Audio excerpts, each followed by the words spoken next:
Despite what their moms told them, they just aren't talented enough for radio.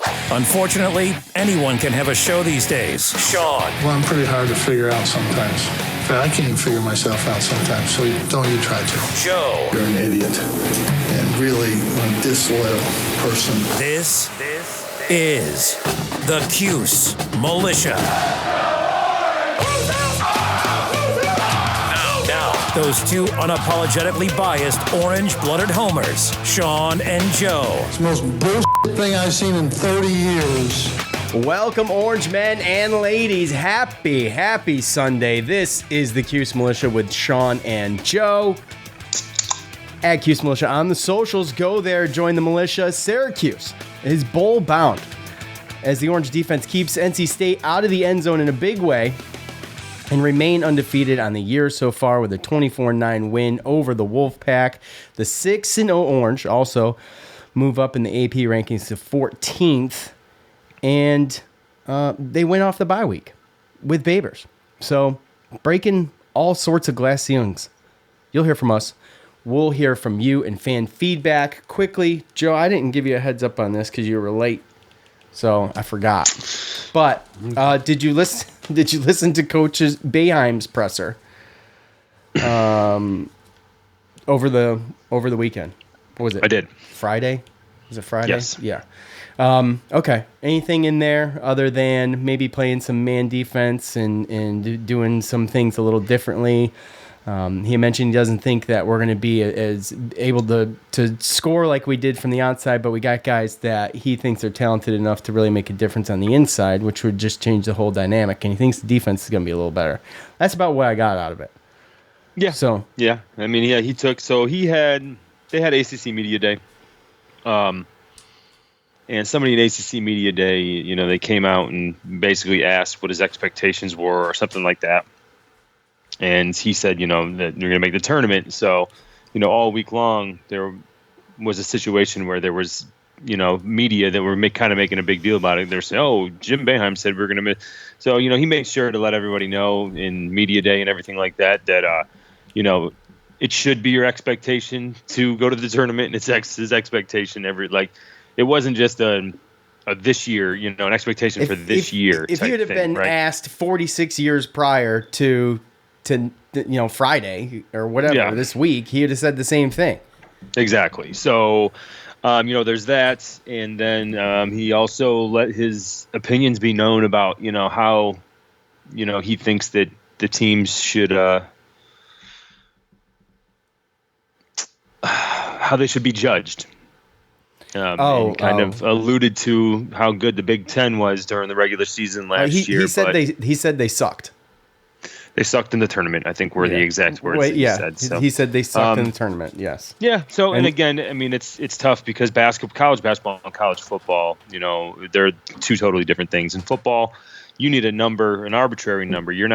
There's no resume. You know, they're not going to give you a bowl game with four wins because you played a tough schedule, right? But basketball, I mean, football every week matters. Basketball, every game doesn't necessarily matter. As long as you build a good enough resume to get into the tournament, then really it is what you do in that tournament. Football is the quadrant system in basketball, which has helped out tremendously. It's probably one of the better ideas that they've had in our lifetime. Right. It's a quad system. I mean, in football, it's like you are what your record says you are, no matter what happens in the schedule and all that other stuff. Where in basketball, it's a little more convoluted, and the record doesn't tell the full story. And realistically, like he said, it doesn't matter till you get to a tournament. It doesn't matter till you get to the tournament. That's what you're playing for. So, yeah. So, anyways, just figured we'd do a quick hit on that before. Yeah, basketball's coming fast, man. Yeah, it's like weeks. Right. Hold on a second. I believe they have a couple exhibitions at the end of October, right? Yeah. So they were already supposed to have had something, the Orange Madness, which this weekend, and then Indiana, PA exhibition October 25th, and then another South New Hampshire exhibition on November 1st. And then November 7th is Lehigh. Boom. There you go. So that's it. Lesson learned. That's it. What did I say? Weeks? It was weeks. It was about you 3 are weeks. correct. Yeah, about 3 weeks away. So the overlap comes, and the overlap will come with a bowl game. So a two episode bonus for the Cuse Militia with the bowl game. And with that said, let's hear what Coach had to say after the win. I've been doing this for quite a while, and I'm really excited about obviously starting 6-0. That is something that's extremely special. I just care so much about these players and the things that they've gone through. And it's amazing what people can do when they all stay together and they don't care who gets the credit, and they're going to all drop the E so that we can all go in the same direction. And really, really proud of what this football team's done. So proud of the student body. Wow. And the community getting behind this team, and what a 12th man, what an effect on the game, and how difficult is it? You should get a grin on your face. How difficult is the situation for a young man who's never started a game before to go in there against Otto's Army and really think that he could be able to operate? I'd like to see who that person is, because that would be a special someone, there's no doubt. Questions? And then Tucker's third down rush that came up short. Did you feel like that was over the line, or were you okay with where it got marked? I can't wait to see that angle, because I'm not going to get in trouble, but I can't wait to see that angle. I was right there, and I'm not as young as I used to be, so I'm not going to go out there yet, but I will watch the tape, and I will let you know. Garrett Williams was the last athlete that I saw before I walked up here. He was looking me eye to eye, and I told him that I expect him back lickety-split. And he said he'll see what he can do. But I can tell you what was going on in those 42 minutes. You ready? You ready? Body blow, body blow, body blow, body blow. You and I are fighting, and you're not throwing any headshots. You're not trying to take my chin off. There's no uppercuts. Everything. Garrett, could you just kind of talk us through those two interceptions? Were there specific things that went wrong there, or was that just like a testament to the strength of NC State's defense?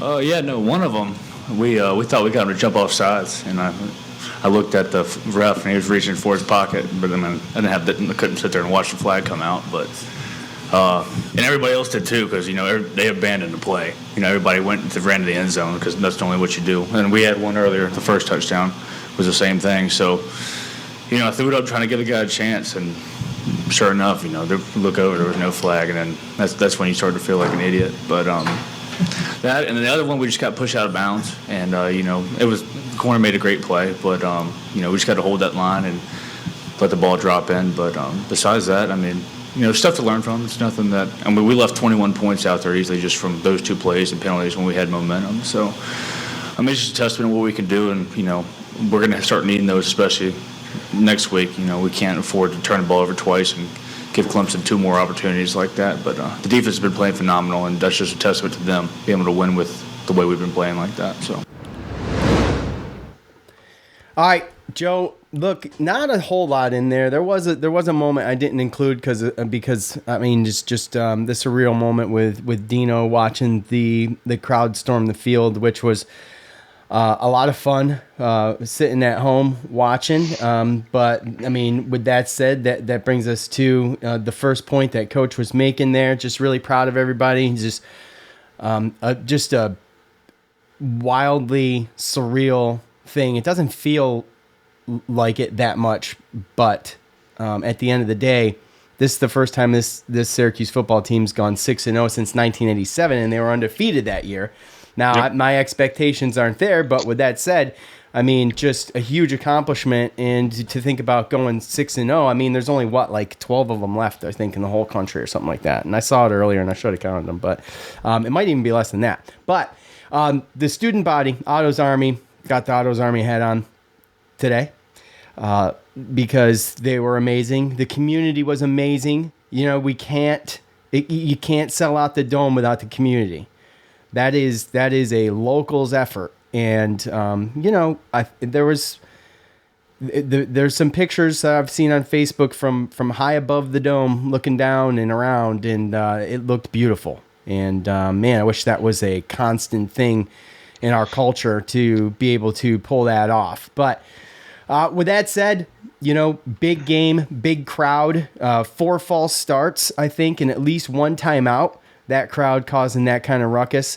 And also, I think Otto's Army's, the official Twitter has the count at false starts at like 14 or something like that. So Yeah. For the year. So the false start ticker up to 14 right now. And it came across the TV. What happens with the TV stuff is that it gets so loud, but it levels off because the mics just level it off before it's, before it's overwhelming for people at home, which they should just let it be overwhelming. The real way you can tell over the TV with the volume of the dome is when a referee's trying to speak or when broadcasters are speaking right at the height of an exciting moment. So anyways, excellent. Just really happy for the team and to be able to be on that field when the crowd stormed it. But I don't know if you saw Tennessee's storm. Yeah. Holy cow. I hate to be outdone that quickly, but my goodness. Yeah, I mean, that whole Alabama. It's funny, too, because I guess the fans took the field goal post out of the stadium. 2 of them. Yeah, both of them. And I think they said they went downtown, ended up downtown at a bar or something like that. And then I guess I heard today that one of them ended up in the bottom of a lake. So, yeah, they kind of went insane. I had a buddy from the Army who's a huge Tennessee fan. And he'd always talk about how he hated Alabama and they could never beat him and all that stuff. And he literally, I was, going back and forth with him on Facebook. He told me he cried. So that was a big deal for Tennessee fans. And, that's big boy football down there. That's national championship type talk. And, yeah, that's real big. But as far as with us is concerned, 6-0, I really didn't want to see the field storm. I mean, I'm kind of with you. But, you knew it was coming. Yeah, most likely. They're still undefeated, when you look at the players that they celebrated. Kind of, hold on, though. It's kind of a big deal. I'm a little bit with you, but I don't know if I really have that strong of an opinion about it. Well, you're 18th or 15th, I don't know. But nonetheless. There's no other real opportunity this year to do that. That was it, at home.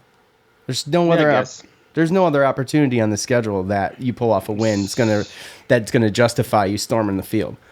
Yeah.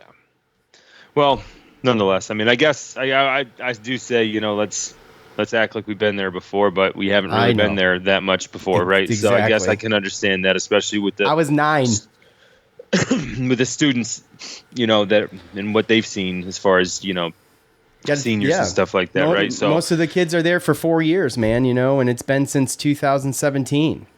It's 5 years ago. First off, so I turned it on. I was watching the game with my brother-in-law who's an NC State fan.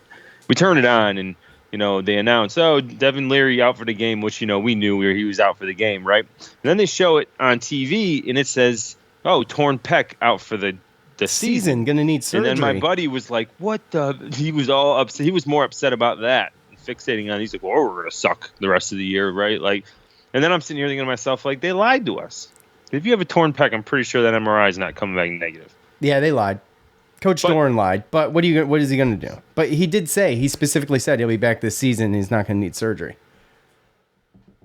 Who cares? Yeah, well, it escalated quickly is all I'm saying. Right? So. Yeah, it definitely did. And then we got the ball and we went down the field and scored a touchdown. So there was good feelings, good vibes, all the way through, dude. And yeah, it's definitely special. We talked about getting 6-0. We're going to a bowl. We don't got to worry about it. We talked about the injuries, playing in November, all that stuff, with the teams we're going to be playing here, because obviously, NC State's defense is pretty good, but I think we handled ourselves pretty good against them. Yeah,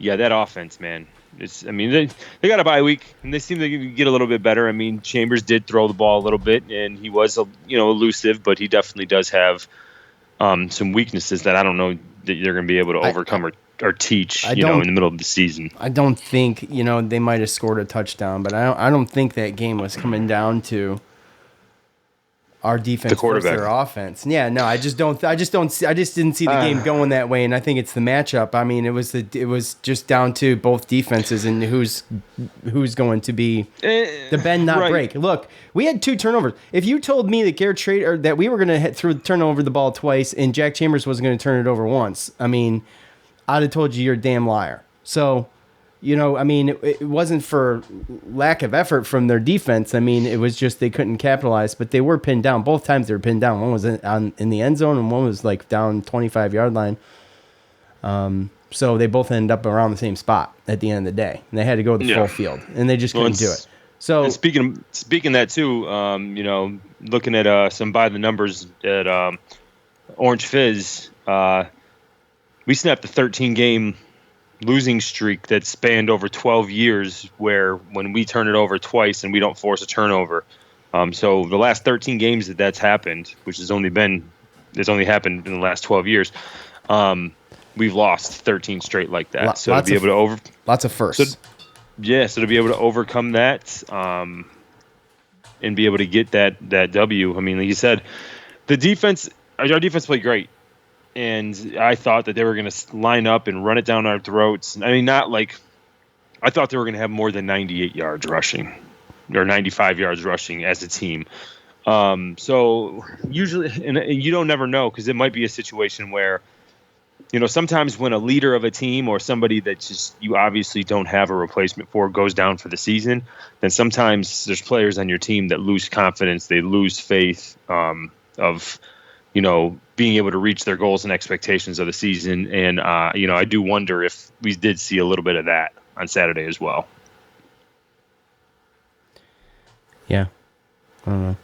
I mean, because Leary not being there doesn't change their offensive line.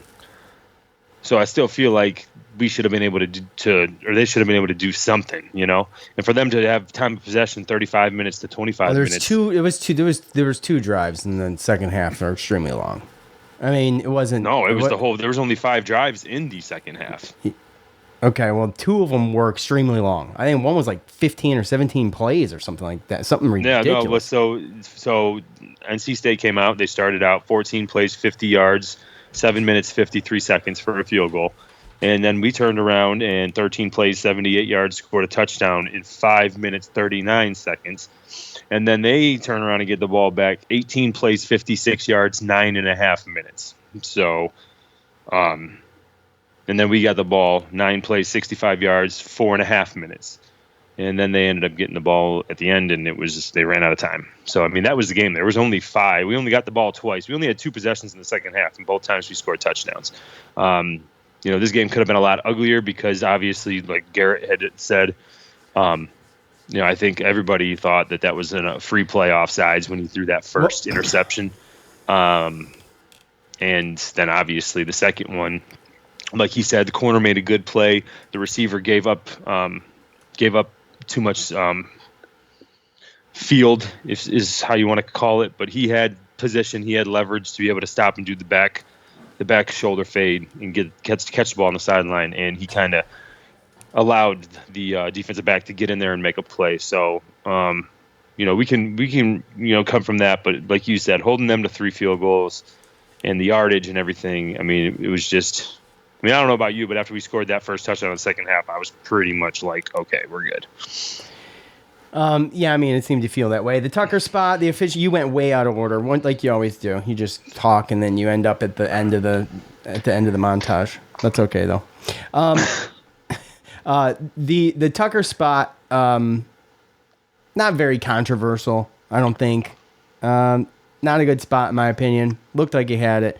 The officiating, I don't know, iffy here and there, kind of par for the course, and just one of those things. So Garrett Williams, we talked big about not losing people, and he was on street clothes at the end of the game.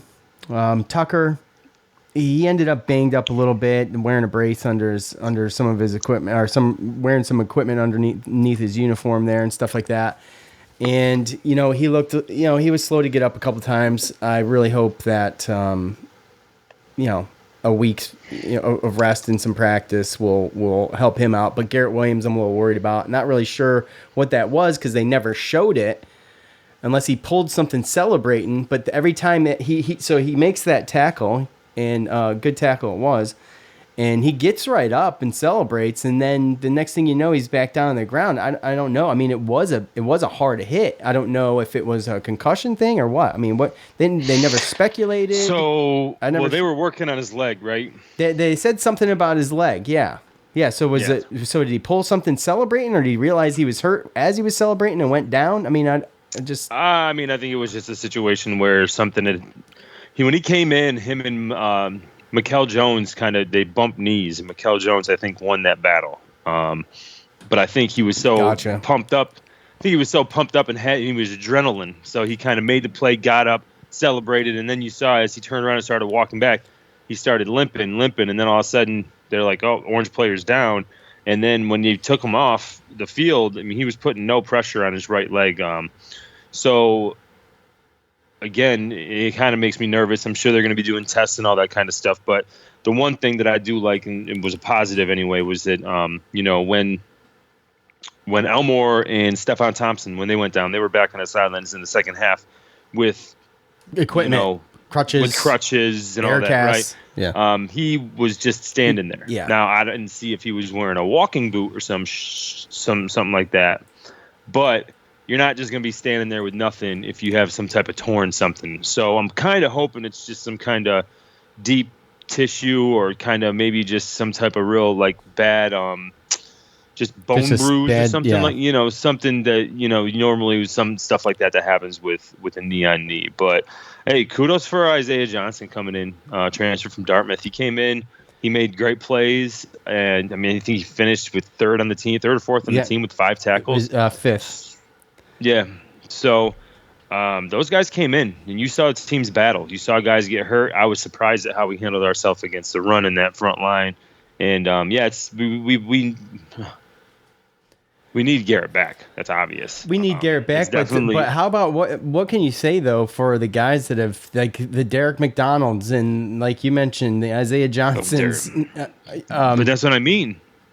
What Yeah. do they say? The mob mentality, next man up. That's just how they've been playing it the whole season. And I mean, when you play for each other, like what Dino said, when you play for each other, and you take the E off the go. So I mean, that's just a team that you're seeing. You're seeing a very unselfish team that's, they're willing to do the things they need to do to win games and to win plays, and they're winning a lot of them. Defense and offense. Jataeus Gear too, big time. He played excellent. He's holding his own. I think he's a redshirt freshman. I mean, that line is young. Yeah. Excellent job though. Yeah. So anyways, the 42 minutes in between touchdowns was, it was just a slugfest, right? Slugfest. And that's what Coach said it was going to be coming into this thing. And like he said, body blow, right? Well, that's exactly what it was. It's exactly what we thought it was going to be. It was physical. It was a grudge match. Syracuse, they scored as many points as I thought they would. NC State did not. And at the end of the day, it came down to a couple better plays for Syracuse and Oronde Gadsden, man. Dude, I mean, geez, we should have scored more. I know, and he drops one. That was crucial. But and how about that though? If he catches it, because he stops his route and comes back, like what kind of situational awareness is that to be able to just like almost swim move your defender and come back to a ball like that? Of course, he dropped it, but still, I mean, the effort, man, was tremendous. I thought that was awesome. It was just too bad he dropped it. So no, I mean that's one thing that this team is definitely not lacking in his effort. So yeah, I mean we knew coming in that's Dave Dorn's style anyway. But then with Leary being out too, we knew that they were going to try to make it ugly. That they were going to try to do the drives like we saw in the second half to keep our offense off the field. Yeah, and with that way our defense bend and don't break, man, when they were out there for those long stretches a couple of times and just still not giving up a score in the end zone, just a testament, like Garrett Schrader said, to them. And, you know, that brings us to Schrader. So I thought there was a flag. Everybody watching it at home had to have thought there was a flag. Oh, yeah. I mean, clearly. Seemed like there should have been a flag. And it's like, you know what? Here's the thing about Garrett Schrader. He owned it, man. He owned it. You know, it's one of those moments where you assume and you feel like an idiot. You know, because you assumed. And you just threw one up, hoping that there was a chance. Everybody abandoned the play and went to the end zone. At that point, maybe he should have ran if he wasn't sure. I mean, look, like he said, both of those mistakes, the second one, I don't know if he should have thrown. I thought it was really good coverage.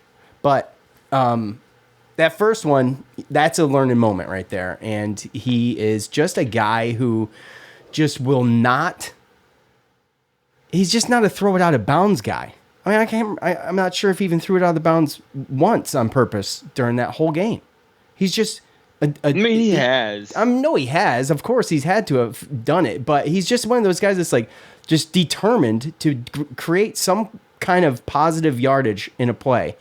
And unfortunately, with that comes mistakes. But he's made very few mistakes this year so far to this point. Six games through the season, I think he's thrown 4 interceptions. So... Did he have a negative play yesterday? I don't know if he did. Did he get sacked? I don't think he did. Did he get sacked? I don't believe he did, dude. No, there was 0 sacks. They got 0 sacks. Hey, by the way, shout out to the damn offensive line, too. Yeah, they did an excellent job. He had all day a couple times. Mm-hmm. And he was very unselfish about it because there was a couple times he could have, should have, would have ran instead. And he didn't. Oh, he still got his, man. He still. I know. I know. He definitely did. 16 for 81. He still got his. Sean Tucker with 14 for 98 to his 81, and just doing what he does, and that's exactly my point. That's exactly what I'm talking about. This guy just refuses to not try to make something happen. If it is the will of him to be able to just have the balls all the time to do what he does is amazing to me. I think it's great. And I think it should be recognized. So yeah, I mean, and what do you think about that? I mean, did you like what you saw as far as the offense? I mean, obviously we won, right? But offensively wise, coming off that 2 weeks, and they were talking about being able to, and we said it too, shore up, what works and what doesn't. I mean, I saw a whole bunch of plays of stuff that worked in the past, that worked against NC State. Tucker was getting his outside looks, his outside carries, and you know what I mean? So, yeah, they did a couple of different things. They did some different stuff, and they look good doing it. I just think it's well put together, man. You take away, if ifs and buts were candy nuts, we all have a Merry Christmas, and we're sitting here kind of walking reality back. But when you think about, like Garrett said, and we'll get into fan feedback, but there was just so much. This could have been an absolutely taken out behind the woodshed game. It could have been catastrophic quick. That Syracuse comes out and the first drive just punches them in the mouth. Just if you ever get punched in the mouth, that's getting punched in the mouth. You know what I mean? That's Josh Allen throwing 98 yards on the first play type of punched in the mouth stuff. And they had to do it, and they don't. Well, I guess. NC State deferred, but Syracuse likes to get the ball first so they can go do that. So they can go try to punch you in the mouth.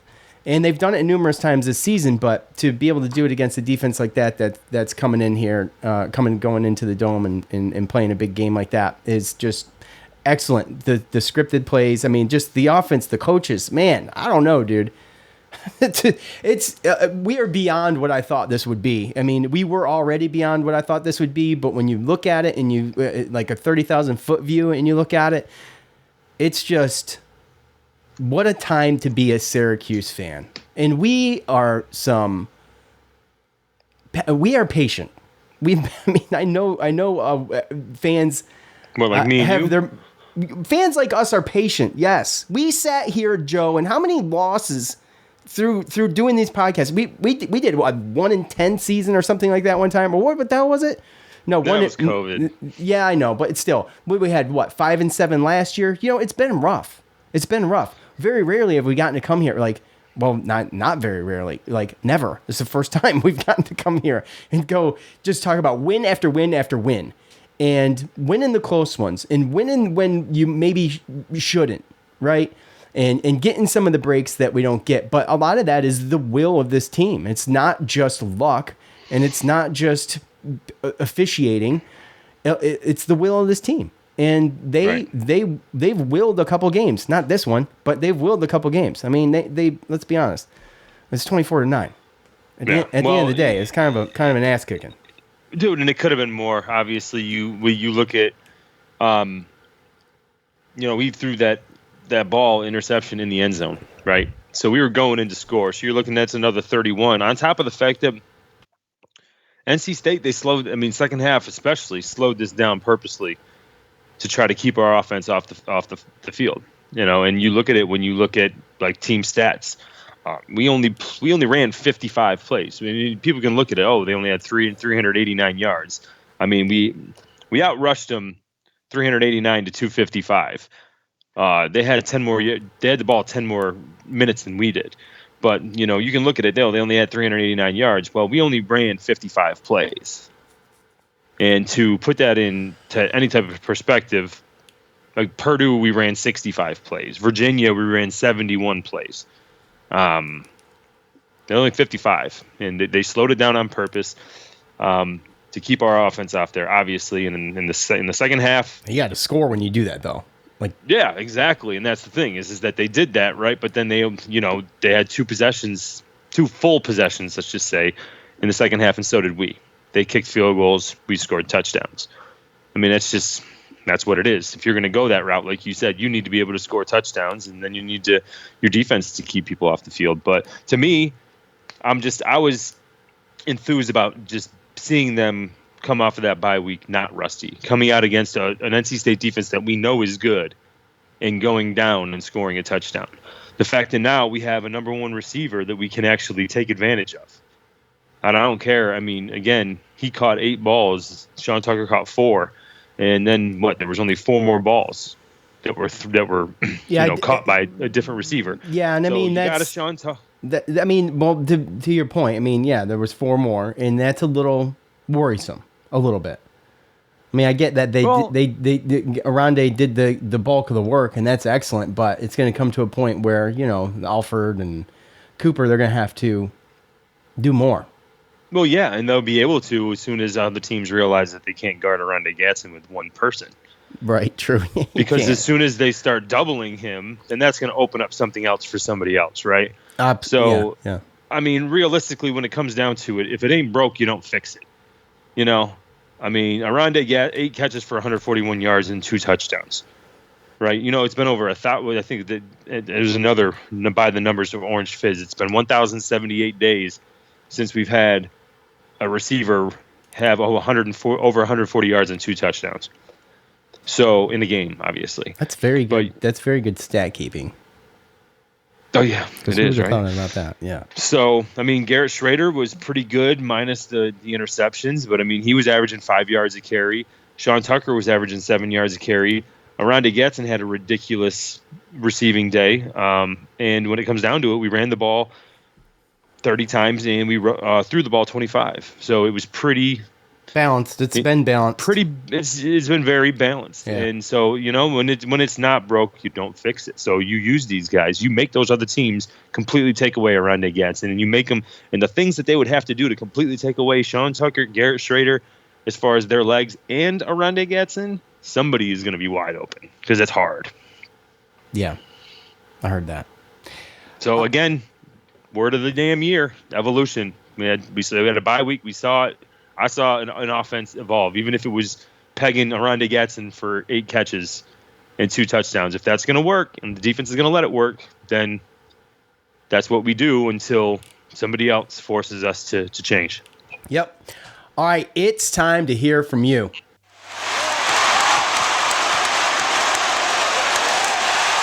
It's time to hear from you. The loudmouths from the Loud House. All right, you guys know what to do. At the end of every game, I ask you for your thoughts on said game. You leave them. I randomly look through them, and then we talk about them. Now, obviously, there was a ton, and I don't know how many of these we're going to get through, but Bulk of the ones in the beginning. Buddy at Oil Cuse. Let's do this one first. At Tim Abbott 44. He says, McAfee can eat a D. Okay? Yeah. I think he was like the only one that didn't pick him, right? Here's the only one. The only one between game day and the huddle, which...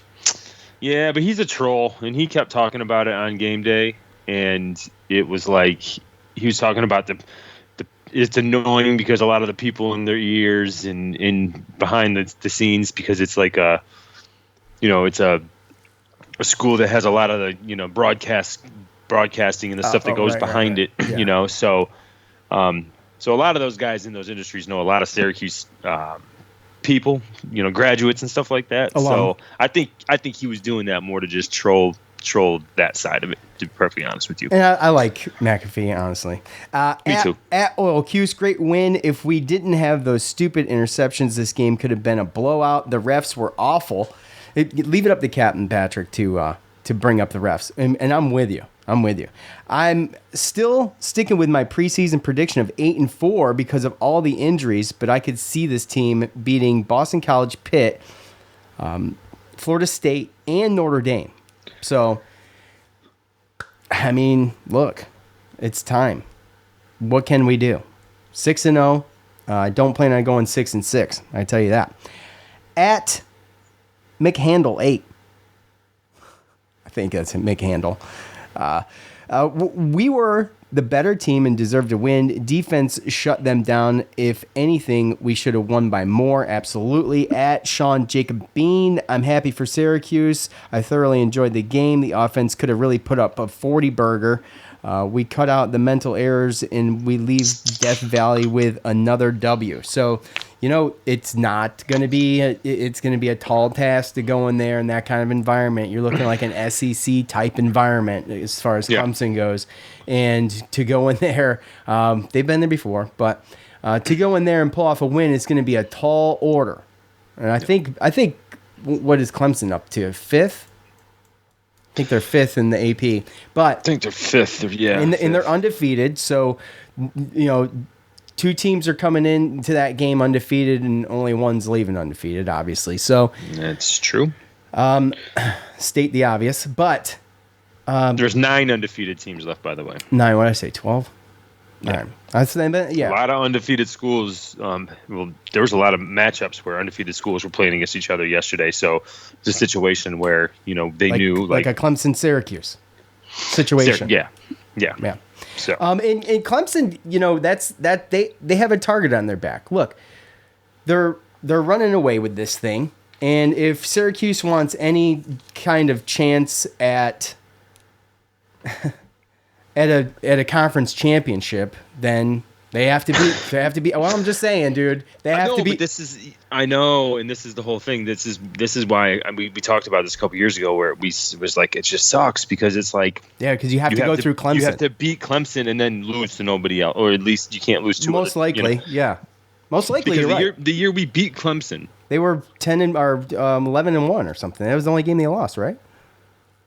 Yeah, but we were 5-7. I don't even think we made a bowl. I'm just saying though. But to your point, like you'd have to beat Clemson and then not lose to anybody else because the chances of them losing again is slim to none. Yeah, and you look at the years our last really good year, Dungy, when we went 10-3. We went down to Death Valley, hurt Trevor Lawrence, and we still lost when they had Chase Bryce as like a freshman or something like that. So, like you said, it's a different animal. But I'll tell you what, looking at like the 9 teams here, let me tell you this: 9 teams. All right. Last week, James Madison, and there were some other, teams in there as it's been dwindling down. 9 teams. Okay. You tell me which one is not like the other. Because Clemson, Ohio State, Michigan, Georgia, Tennessee, Mississippi, UCLA, TCU, Syracuse. That is the 9 undefeated. And so, we're right there. There's some big names in there. There's in TCU. Big names. Yeah. Big names. The Horned Frogs. Right? They've had good years, and they went down, and then they're back up. But they're in the Big 12. These are all Power 5 teams. It's gotten to the point where now the only undefeated teams are Power 5, and we're up to 14 now. So, a number of good vibes, like you said. It's going to be tough. The next one's going to be tough. Oh, the green room, the spot. By the way, live on YouTube and the Spotify green room. Appreciate you guys. Quick shout out to all these characters in here. It's the norm. It's the crew. It's Michael, Matt, Anthony, aka Tony, aka Ant, aka Cuse Waterboy, and our boy Captain Patrick. Is in there. Speaking of that too, did you see Matt's his tweet? The decibel reader. I posted that to Facebook. You goob. You didn't see it? I mean, no, I didn't see it. I don't go on Facebook unless you tell me to. Very cool. Very cool. I don't know how accurate that thing is, but it's cool. Because it gave a warning. I'm going to keep interrupting you. Okay. Every time you talk. And another one of the numbers on Orange Viz was somebody talking about they brought a sound meter or whatever there, and at some point they said that the dome hit 121 decibels. Okay, well, Syracuse.com had an article out I had to look at that was the loudest moments in the dome last night, and the loudest one was the Garrett Schrader touchdown that was called back was 109.6 or something like that, according to them. Okay. Which is still loud, guys. That's loud. But yeah, I saw a couple. I don't remember what Matt's was, but it gave a warning.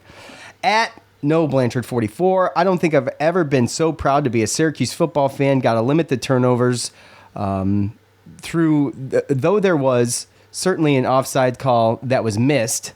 If Garrett Williams can't play against Clemson, we're in trouble. Lastly, when will opposing fans learn to stop overlooking us? Look, I hope they continue to do it. There is a trend now that whenever we ask for scores, I don't know how NC State fans find the post of us talking about our final score predictions, but NC State, any team we're playing. I don't know how they find it, if they search for it or whatever, but they find it. And I always keep my powder dry. Rule 1. I mean, and you got look. I like the back and forth, so I enjoy reading it. But I like to keep my powder dry because then if you come out on top of that thing, now there's no chance of you looking stupid. And you can make someone else look fairly ignorant. So that's what we do at the end of the games when we go back and we find those tweets if they're still there. The thing is to screenshot them first before the end of the game so that they're not deleted. I've learned that lesson too. Oh, hey, by the way, just want to let you know, Keith Bullock tweet. Great win by Syracuse, weak sauce by student body for storming the field, beating NC State. Okay. So kind of feels the same way that I do, but fair. Like I said, what other opportunity this year do you got to do it? Yeah. Well, and also and it's been 5 years. When Keith Bullock played for Syracuse, it's a little different. It was a little different. Okay. At Cuse Waterboy. It's middle of October and Syracuse football is undefeated. I've been saying for years to anyone that would listen what a home field advantage the Dome is. 4 false starts and 2 burnt timeouts. Let's effing go Orange. So, yeah, we talked about it. We talked about the auto tracker. It's got that thing up to 14 false starts on the year so far. Yep. And you can't go wrong with the crowd right now. What was the attendance? I saw 49. One of these guys in the green room can help me out, but I thought it was 49,073 or something like that. I can't remember exactly, but it was really close to 50,000. I thought the Dome held 53 for football, by the way, at one point. I thought it was 53. Yeah, I mean, I thought it did too. So, I mean, I don't think it was sold out, or maybe it was sold out, but not everybody went. Michael said I'm right. Michael said I'm right. I'm right about what, Michael? You gotta let me know, buddy.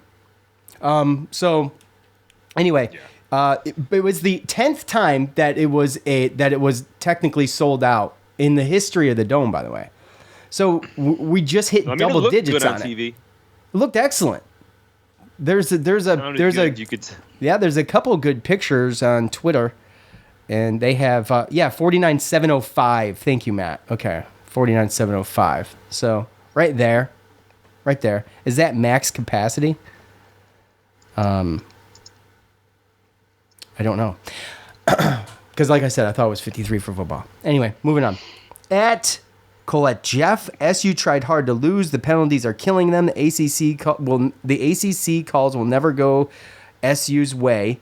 The uncalled offsides interception is an example. Well, there was one that was like kind of a late hit. It could have almost been a targeting hit, launched at a body on the ground, and that was never even looked at and reviewed. And I mean, like I said, we don't know what the freaking criteria is anymore because it seems like that should have been something, but I guess not. But whatever. Yeah, you're talking about when Schrader went down and that Peyton Wilson came in and kind of just went in his head a little bit. It was Peyton Wilson, yes. I don't remember the play off the top of my head. Like I was telling Joe before we started fan feedback, it was my buddy's birthday yesterday, and my first beer was cracked open at 11:30. It was a big mistake. I'm not proud of it, but it happened. Okay? So it's either I rely on the memory or I take notes, and I wasn't taking notes. So by memory, I believe it was Peyton Wilson. But anyways, it was a player down on the ground. He launched into his back. I mean, a missed call is just as bad as a bad call. Possibly worse sometimes. So, anyway. Let's see. Let's keep going here on the Twitter. At NJ near 12, I love Dino Babers. I love the coaching staff. I love the starters. I love the backups. I love the walk-ons. I love the fans, the students, the community, the Dome. I love Central F in New York. I love New York. The East Coast in America. Orange Empire. Well, that's enthusiastic as hell. Wow. Looks like he started drinking at 11:32. I would stop right after the Dome, but that's me. Okay? Yeah. I mean, that whole New York part, and, no offense, he loves a lot of stuff. Oh, yes. My mom loves New York, too. I'm sure that there's a whole bunch of people that were, we were all pumped up about it, 6-0, like you said, October 16th, and we're undefeated, and we're bowl bound already. We're bowl eligible. That's like the best. That's like the relief off my shoulders, especially how many times have we been 5-7 waiting to try to get that last win in the last couple of weeks, and then we don't get it. Like, I don't want to deal with that. I'm so glad we don't have to. Oh, Captain Patrick's corrected both of us. He says Tucker got speared in the head after he was down in the first half. Horrible missed call. I think that's the one I'm thinking of, by the way. Oh, I think it was Tucker, actually, yeah. Yeah. It was Tucker when he went down, and I think it was number 11, Peyton Wilson, the linebacker, that came in late. It was Peyton Wilson. Area. I remember that. Yes. Yep. Doug on Facebook. Schrader's still making dumb decisions, but the rest of the team bailed him out. He can't continue to do that against Clemson up next. Still making boneheaded penalties, but they are getting better. Overall, great quality win that cements their place in the CFB this year. As long as Garrett realizes he's not the only playmaker on the field, they'll be amazing the rest of the year. I don't agree with much of that. I agree with some of it, but I don't agree with much of it. Okay? Without Garrett Schrader doing the things that he's done in this game and in previous games, I don't think you are sitting 6-0. And it's a team effort, and he knows that. But we're sitting 3-3. Thank you. Okay, so you see it that way too. 4-2. I'm giving him a pass on the first interception because he thought it was a free play, as well as me and you and probably everybody listening thought it was a free play. And the second one was great coverage. Shouldn't have thrown that. That was a bad decision. It happens. But sometimes you look, when you throw the ball, you are trusting in your receiver that he's going to do what he's supposed to do and what they've practiced in to be in the position to go up and make a play. Sometimes you got to put the ball up there and let that guy go up and make a play. I think he was throwing to Alford when he did that. Guy that's 6'4", 6'5". They work on the back shoulder stuff. That's stuff that works. That's been working all year for this offense. So sometimes you throw the ball and the other person doesn't do what they're supposed to do, or the defensive player makes a great play and puts himself in a position to make a great play. So, I mean, there's going to be mistakes. There's never going to be a flawless game. Like, we're not going to have games where there's no turnovers, no penalties. We score every single time. You know what I mean? Like, that's what it is. Every game is different. There's different mismatches, different weaknesses, and sometimes different parts of the team got to pick up different parts of the teams. I mean, offense has done it for the defense has done it for the offense, special teams has done it for sometimes for both, and that's what it is. That's why it's a team game. It's the ultimate team game. And like we said, the way that these guys are playing, I saw an offense that was using their strengths against NC State, and it was working. why stop throwing it to Arande when they don't stop him? Why stop giving Tucker the ball? He's averaging 7 yards a carry, right? Schrader was averaging 5. So what they were doing was working. And, NC State decided to run an offense in the second half that shortened that game probably 30 minutes. And as far as real time. And so we didn't maybe put up the gaudy numbers that we could have because, it was a shortened game. I mean, they spent 16 minutes and 2 drives, 16, 17 minutes and 2 drives in the second half. So, do you remember Alex's prediction? He's got a comment here I'm about to throw in here because he admits he's way off his prediction again. He says, I don't do you remember I was way off? He's been way off all year. You got to talk to that kid. Didn't he pick NC State to win? Oh, you know what? I think he did. I think you're right. He says, I don't care. We're bowling. The defense is tough. Had 3 picks, and we still won't look like this. Had 3 picks, and we still won't look like this. What a game. Go Cuse. We had 2. And we still won like this. We had 2, but yeah, I mean, look, that's been the story of the year. I mean, there's been mistakes that have been made, and they've persevered. They've definitely overcome adversity this year. If not for anything, they've overcome all adversity. A little bit of luck. A little bit of luck. Purdue game had a little bit of luck, but UVA imploded. The New York lottery, a little bit of luck. A little bit of luck. Yeah. Dominic, we're going to go to Dominic here in a second. I'm going to read his comment here on Facebook. I'll take a lucky 6-0. I don't think we win this game if Leary plays. I totally disagree, Dominic. I could be wrong, but I'm going to drink some bourbon and celebrate either way. Excellent. Yes, celebrate either way. I'm not sure about Leary being a difference maker, in my opinion, but anyway, let's bring Dom on. Look, I'm not saying that we lose. Are you bringing someone on? I'm going to bring Dom on right now to all right. to say his piece. And I changed my whole. That was my immediate feedback, and after. So the bourbon made you change your mind, huh, buddy? I should do, Dan Bongino has a 24-hour rule, and I should do that before I comment sometimes. You know what?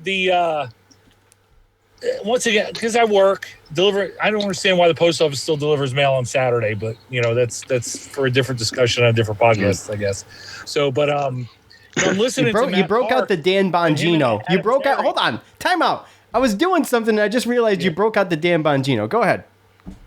Way to slip that in there. So, so I'm listening to Matt Park and Adam Terry, and first off, usually Matt Park is on point, but it seemed like he was so excited. Every time it's like a 3-yard run, it sounded on Saturday like we're scoring a touchdown, and he started just to piss me off. It was very frustrating.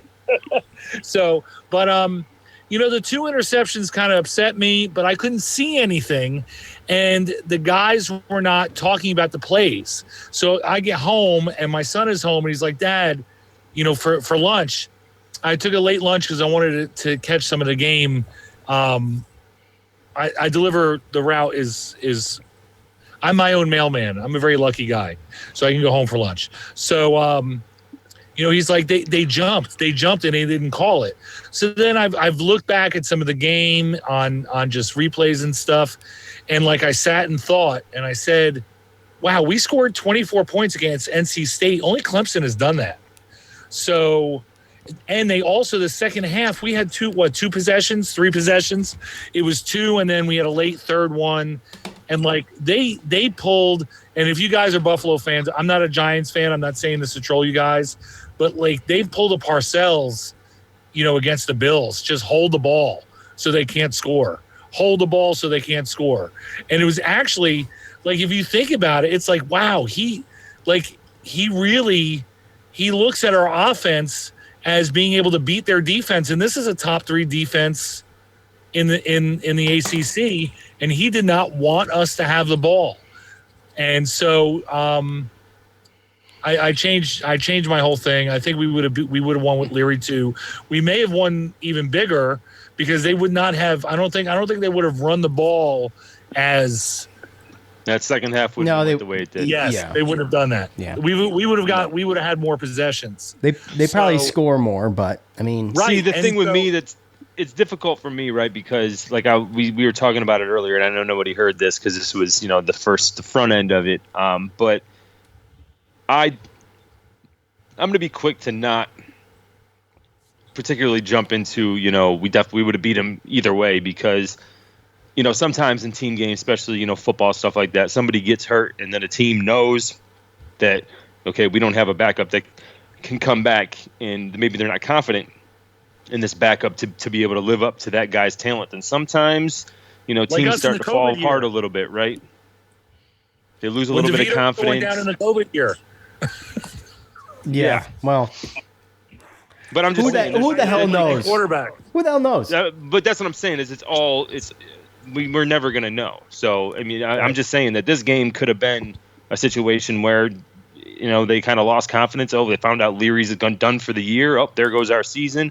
Kind of going to play for me because I'm going to the draft next year. I mean, you don't really know what's going through their heads. So, but it would have been close regardless. I'm not saying that they would have beat us with Leary. And here's the thing. So even in running situations, we've given up big plays on long runs. We haven't done it in a while, but that was like our boogaboo in the beginning of the year. We didn't do that this game.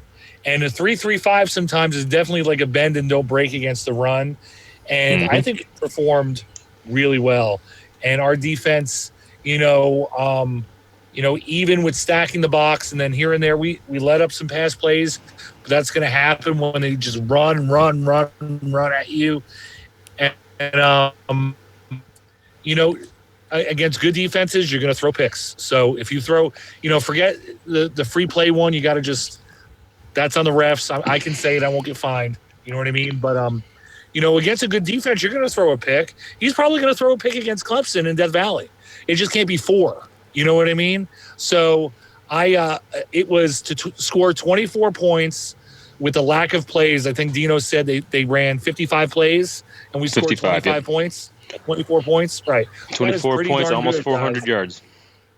Yes. That is – our offense was humming against that defense. So I take back the lucky 6-0. They played great offensively after looking back at it. And, oh, my gosh, Gadsden is open all the time. He's a freaking huge target. He's like the Statue of Liberty out there. He is. I had this my Uncle Bob. I know you. Uncle Bob, shout out. Cheers, Uncle Bob. Yeah. Shout out, Uncle Bob. So we were having some talks about just pro Syracuse wide receivers. And I remember Marvin Harrison, but I used to be a Jet fan. I don't watch the NFL anymore. So Rob Moore to me was my hero for years. So he's to me the first definite pro that he's going to the NFL, man. His size, his short hands, strong hands. I'm like, wow. And he was only a 3-star. That just shows you that those things are ridiculous. So not as a tight end either. Right. So my prediction was if Leary was out, it was going to be 31-3. And if Leary was in, I kind of was swap them. I said, what did I say, 23-10? And it ended up being 24-9, so not too bad, even though I reversed them. So, but I'm not playing the game that you guys are playing. So now, is there money on the line between you two with that, or is that just show prep for you guys? It's just bragging rights. It's just fun. Yeah. All right. Pretty much. Yeah. And then we should put money on it though. Are you guys monetized on YouTube? Because I threw on the YouTube at first trying to get you guys. No. If you're not monetized, it's a waste. It's not what it's about though. I'm not never intended to make money off of doing any of this. It is just pure hobby. That's it. Yeah, but I can't throw you what is that thing where you could donate money to people, not Peloton. That's the stupid exercise machine. What is the other thing? You're talking about Patreon. Yeah, we're not going to charge people to listen to us. It's not worth their money. No. There's other podcasts, and yes, I'm a nerd. I listen to a Star Wars podcast. They do Patreons. Dun. Yeah, right. Hey, that's awesome. Hey, one last question, and then if I don't get some heavy cream and some instant grits, my wife will kill me. Okay. I bring it to the fourth wall is gone, just like Bongino says. There you go. Now I forgot what I was going to say. Come on. Oh boy. Said you had a question, man. Oh, all right. Here you go. So my cousins grew up in Baldwinsville, right? They played lacrosse. The Bees. Right. Are you guys from Syracuse, or are you from like outlying areas? East Syracuse, buddy, right in the heart of it. East Syracuse, Manoa Spartans. That's Manoa, Kirkville, the village of East Syracuse area, Fremont. So the last time I lived in Syracuse was 1977. I was negative integers. Yes, it was. It was married student housing on campus. When my father and mother, but my mother grew up in Jamesville, and she went to Jamesville DeWitt High School. Is that still a thing? Yeah, that's a thing. That's where Buddy went. All right. So and did you Brandon Trish? Brandon Trish, that's right. He went there too. DeJuan Coleman. So I'm sure Jimmy. You guys played lacrosse? We did not. I played a season of lacrosse and got kicked off the team. Academically, I just wasn't cutting the mustard. All right. Because I saw your faces on YouTube, and I could see Joe probably got into some fights in school. But, Sean, you look like a 12-year-old with a beard. Well, that makes no sense. Oh, it's actually the other way around. That makes no sense. Well, I thank you because I'm 43, about to be 44 here shortly, so I'll take it. That is the best birthday ever. That's right. I'll take it, man. I thank you. Yes. All right, Dom. As always, thanks. Don't be a stranger. I know you won't. I did say in the green room I'm gonna have to start flipping an hourglass on you though. When Dom, I'm gonna have the Dom hourglass. That shit is getting flipped. Okay. We gotta share some beers at Wake. You guys gotta go. Yes. All right, I'm there. I do have. Thank you again, bud. I do have the time off, and do you have the permission to go? Yeah. What do you mean? Yeah. Oh, don't play coy with me. No, I do. Did you have the conversation yet? Yes. Okay. Yeah. Okay. So just real quick, let me back up here because Spotify Live is the chat room is worth the price of admission, which is $0. So you should sign up, go there, and follow us at Cuse Militia and get in here with these guys because it's interesting conversation. Waterboy just wants to add that Syracuse football remains undefeated in his daughter's lifetime. And coincidence? I doubt it. Maybe a good luck charm. I don't know. Never know, man. Never know. Never know. Oh, gosh.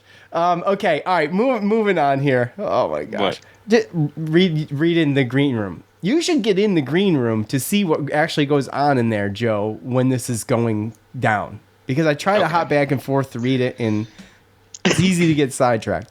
At Joseph on Facebook should have had a couple more TDs, but overall a hell of a game. This team is playing great football. Look out, Clemson. Sammy, what a fantastic win. I am pleased with bowl eligibility. Now let's go shock the world. Way off on my prediction, though. LOL. What is LOL? Is LOL lots of laughs? Laugh out loud. Okay. I don't use LOL. I refuse. Okay. I use H-A-H-A-H-A-H-A-H-A. Strong stance you got. Huh? That's the hill I'm dying on. I'm not using LOL. Stuff, but that's the line. That's the line. Yes. Okay. Absolutely. LOL. Coach Griveldi, my Pop Warner football coach. Hell of a guy. Should have scored more. Yes, Need to get healthy fast. Yes. Got to, was one of the points of the 2 weeks coming up, but I think we know what we got. The Tucker thing worries me a little bit because if he's starting to wear a brace and he's, going down every game and having a hard time getting up and having to come off the field a little bit, that's going to take its toll through these next couple games and then, to finish out the season and get into the bowl game. So we got to think about the bowl game now. What are the chances Syracuse plays Illinois in the bowl game? Oh, I want the it. Fighting DeVitos, they won again. I want it. I want that. I think our defense wants that. Ooh. So that would be great. Yeah. Let's see here. They're 6-1. They're still winning. Yeah, dude, they're doing a good job. All right. flipping the hourglass on Michael from the Spotify Live app. Michael. Hello. Hey, No, sorry, you gotta Speak now or forever hold yourself. You got to unmute I had yourself. to unmute. There you go. What's up, buddy? You got me?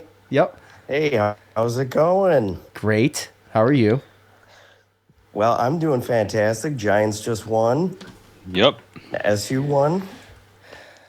Yeah. Yep. So are you both going to the Wake Forest game or what? I mean, I'm right there, dude. I'm right there. Dominic was nice enough to give me the number via DM, and I just got to get with Joe and get the tickets. Honestly, figure out how we're going to do it. All right. That's what it comes down to. If anyone's going, not, we got to meet. Michael, if anyone's not given an answer to going to Wake Forest, it's Joe. By the way, I know. That's not He's being true. so cryptic about it. that is true. Are you going to Wake Forest, Joe? He's a liar. Are you going to Wake Forest?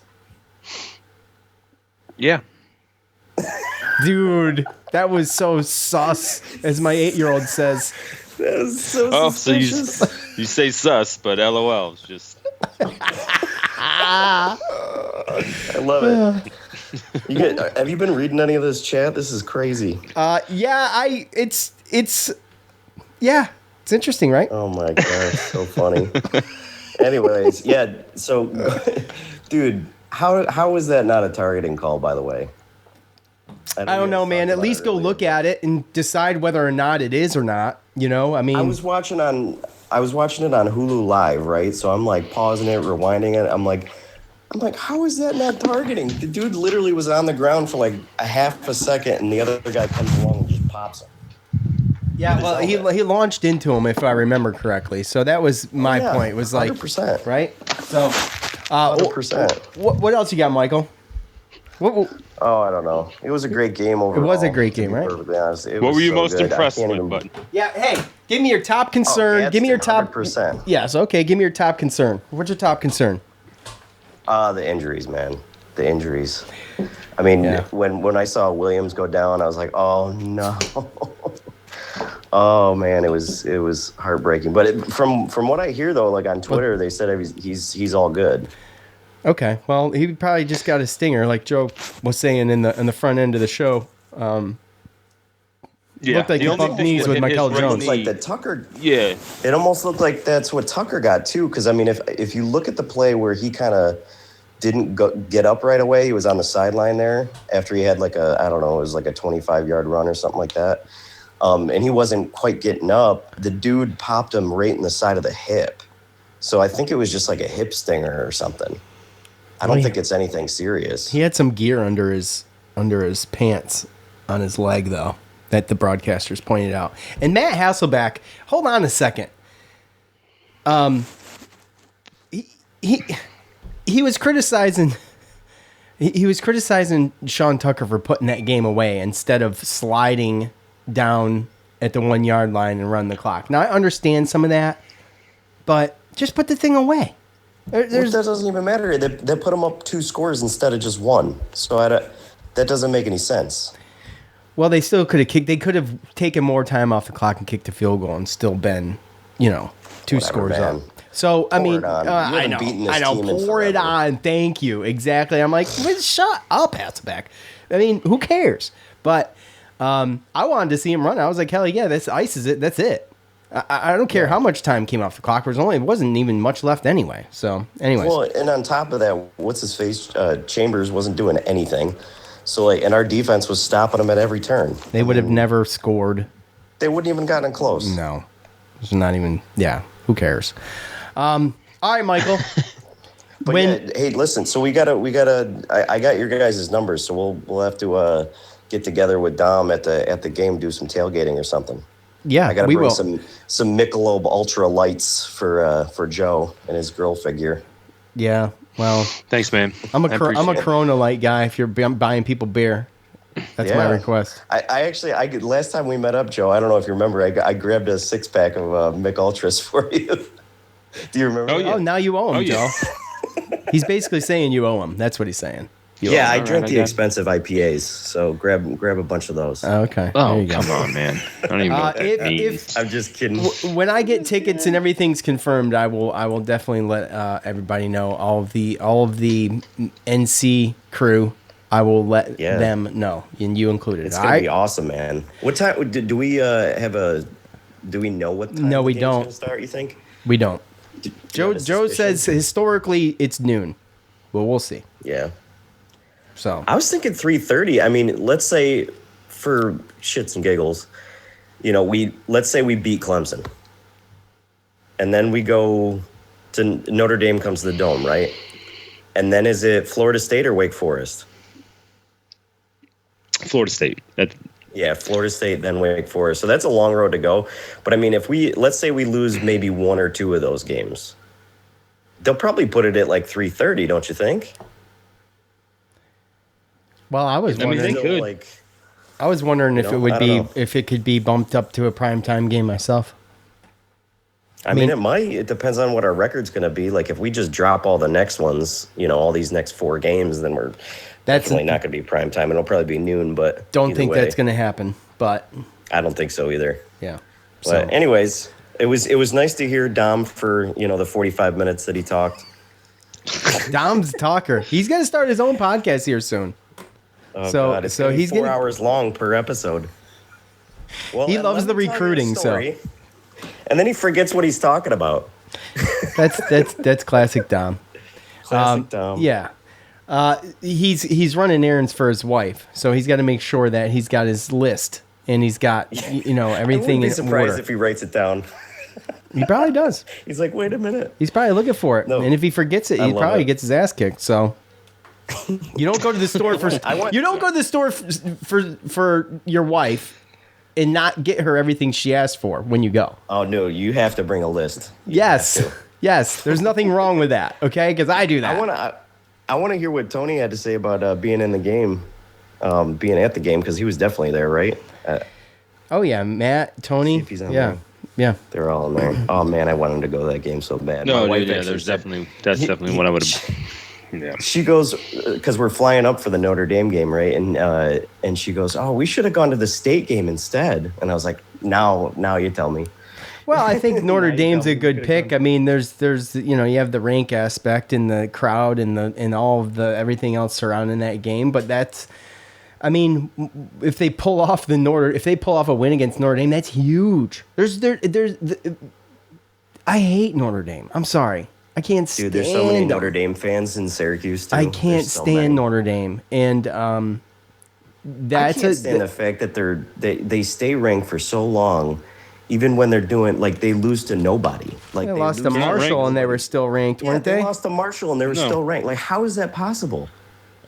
No, I think they're not ranked anymore. They're not ranked anymore. No. They lost to Stanford last night, so. Yeah. Yep. There's no way. All right, Michael. We're going to finish this thing up, buddy. But as soon as I know what's going on with the weight game, we will let you know. Absolutely. Awesome. All right, man. That'd be great. It would be great to see you guys. All right. Oh, yeah. Take it Absolutely. easy. You too. Take care. Yeah. Bye. I'm gonna flip a coin here. You're going to flip a coin about what, Joe? I still got to finish these up. Shut up. Nick. He said it went pretty much as he expected. He had 24-10 Syracuse. So, right there. And that's pretty good. Close only counts in horseshoes and hand grenades, though, Nick. And that is right there, and you should be proud of it. But it's got to kill you at the same time. Anthony, hey, where did all of the hashtag Fire Dino folks go? Yeah.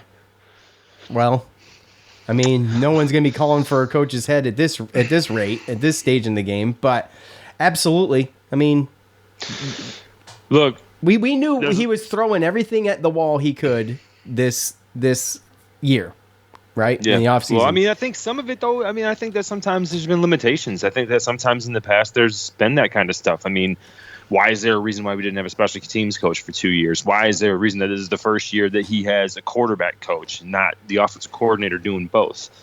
It's not just the coach all the time because there are funding limitations. There are things like that. And, it sucks because it is the coach's job to put that all together, right? Like Dino, he might not be that much better at, making calls at the end of the game or some things that, some fans have, got on him about in the past. But when you have the open checkbook to go get coordinators and coaches around you that are going to help you and therefore build your team and make these players better, then obviously that does nothing but help the coach. So, the coach needs a little bit of help too. There's a hierarchy above Dino Babers that needs to allow him to have the tools to actually be successful. And I think that this year more than ever, the athletic director in the school has given him those tools to be able to do it. So obviously the pieces that were put in place are it's special. This coaching staff is phenomenal so far this year. And you saw how Anai got on Garrett a little bit at one point. He's like, why are you throwing that ball? Right. It was not even supposed to go there, right? So, just awesome. Yeah, there were people that were open. Oh yeah, this is a well put together, the team and the coaching staff, and they're clicking like this quick. That just goes to show you the talent that they actually have too, and the experience that they actually that they bring to the table. So right. Well, and you're seeing it with next man up too. They're coaching guys up that that weren't starters in the beginning of the year, and these guys are coming in, and it's basically the same. Sometimes I don't know about you because it's like I don't have enough time on defense and on offense to look and be like, oh, did anybody get subbed out? Is this the starters? Is the But then you look down and you see 20 where Garrett Williams is, and like we never skipped a beat, right? Like one guy comes out, another guy comes in, and it all looks the same. Yeah. And Isaiah Johnson, speaking of, just did a phenomenal job coming in and filling the shoes. Obviously he's not as talented or seasoned as Garrett Williams, but at the end of the day, he did a fantastic job. And, that's all you can ask for is to be able to make at least put a stamp on things and get noticed. And that's exactly what he did. So, all right. Let's see. Dave on Facebook. People discount Syracuse nonstop. They give credit to anything but them and the coaches. Solid win. Could have done without the turnovers, but still a W. I'm most worried about the injuries. Yes, and we've kind of already hit on all of that. But yep, we'll see. Was there anybody else? Oh, Deuce Chestnut went out for a minute too, if I remember right. Yeah, but he came back in. He looked fine. Yeah, I know. He came back in. Did he not? Right. I don't know. He had his pads on the whole time. Garrett Williams didn't have any type of, crutches. There's a couple, we saw Sean Tucker get banged up, but he came back. Bergeron was a little slow one time. There's going to be little bumps and bruises, but minus Garrett Williams, I didn't see if Garrett Williams comes back and plays against Clemson, this is a win because of the physicality of that NC State defense. Oh, yeah. And to just not have, Garrett Trader was never sacked, okay? There were some dirty hits, a couple blows, I think, at least the one. But you know what? It's football. And like Troy Aikman says, sometimes that's, you gotta look at it and take the skirts off them.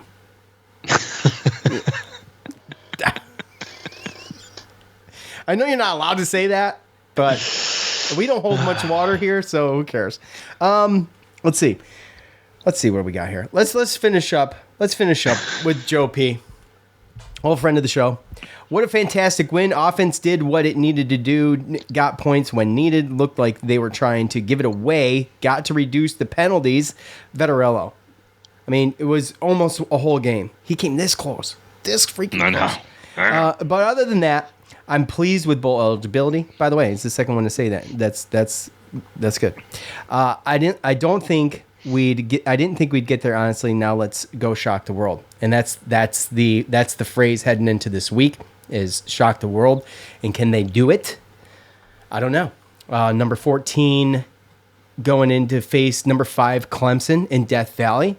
A very, very, very hostile atmosphere for the ACC. And we'll talk about it Tuesday. I had, so just to be clear too. Yeah. Just to be clear, I had Syracuse at 4-2 at this point. So I did have NC State as a loss in my preseason predictions. I did have them at a loss. So that and Purdue, I picked those to be the losses up to this point. So, well, and those aren't bad picks. When you look at Purdue, Purdue's kind of humming at this point. Aiden O'Connell, Charlie Moore, or is it Charlie Moore or Charlie Jones? What are you talking about? Purdue? Talking about Purdue. Yeah. So they've won every game since we beat them. And they, like I said, last episode. Charlie Jones, the receiver. Right? Yeah. It's Jones, the receiver. Charlie Jones, little receiver. Yeah. So they just beat Nebraska yesterday, 43-30, put up 43-37. So, but O'Connell threw 391 and 4 touchdowns. Charlie Jones, 12 catches, 132 yards and 2 touchdowns. So he pulled it around to gets. And that team has won since we played them. And, everyone knows what our game was. We probably were lucky they beat themselves. And then Penn State, who was undefeated and just lost to Michigan yesterday, is the only other loss that Purdue has. So Purdue definitely is a good team. And they probably beat themselves more than we beat them. They beat themselves than they allowed us. We capitalized on their mistakes. We capitalized on them beating themselves, basically, right? Yeah. And so you could say the same thing about UVA. They imploded. Right. Yeah. But that's the whole point, is that we keep going to the end. It doesn't really matter. We keep fighting to the end because we feel like we're going to find a way to win. And when you actually do it and it actually comes to fruition, that's when you get the buy-in. That's when, I'm watching it right now with the New York Giants. They're 5-1. I'm not saying they're going to win a Super Bowl, but hey, who cares? At the end, you can say who cares. At the end of the day, when you have belief in a coach that they're going to be able to put you in a position to win games, then that's when you start playing unselfishly and you don't have an ego when you're playing for each other and you play for the common goal. And now, the proof's in the pudding. We've done it. We've won games that in the past we've blown horribly. And so, we have confidence. We didn't get rusty over 2 weeks of a bye. We actually got, I thought, more efficient and better, minus the two interceptions. But what do you do when you think one's a penalty and then the other one is you have confidence in your teammate? You need to have confidence in that guy to go and make that play. It's going to always, he threw the ball, so it comes down on him. But you're right. That's where the blame's going to get put. But at the end of the day, if you want to really analyze it, you're exactly right. I personally don't think he should have thrown that ball. He could have went. Look. That was forcing one of those things where he thought he was going to be there, right? And he threw the ball, and he probably went, "Oh shit!" And knew that was about to happen because obviously he saw that defender made a good play, right? But again, I would much rather him be in that zone of I'm confident with my team, not thinking about it, just going and going. You could say it was a bad pass, but I think there was more than just what it wasn't a bad pass. The pass wasn't bad. The decision was bad. Well, the decision, but also, obviously the receiver had to put himself in a position to win to win that matchup, play, and he didn't. Right. So if he did, then the ball would have been where it was supposed to be. But because he didn't, you see it all the time. Receiver slips, interception. Are you going to blame the quarterback? When you're watching the game, you don't. But at the end of the day, you look at the stats and he threw 2 interceptions. Well, what if one of them, the receiver tipped and he should have caught, and the other one, the receiver fell, right? So there's other things that happen for quarterbacks to get interceptions. So right. Okay. Well, look, I could sit here and go through the conversations going on in the green room, and probably we could talk another hour. But we're not going to do that. Okay? I would love to, but I'd hate to. First of all, I hate to bore everybody. Secondly, it is hot back here in this room right now. I don't know, and I do have AC, but I'm just too lazy to go get up and turn it on. So you have an excuse for an excuse. I do. It's time to end the show. That's amazing. Okay. Hey, look. Hey. We could do this, but I don't want to do it because it's hot in here. And because it's hot in here, I'm too lazy. I can't go, wow.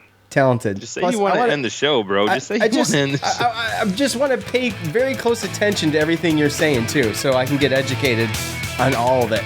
But look, appreciate all of you in the green room. Michael, Matt, Dom, Captain Patrick, our boy, Cuse Water Boy, all of you. We appreciate all of you. For Joe, I'm Sean. We're out. We'll see you Tuesday. Peace.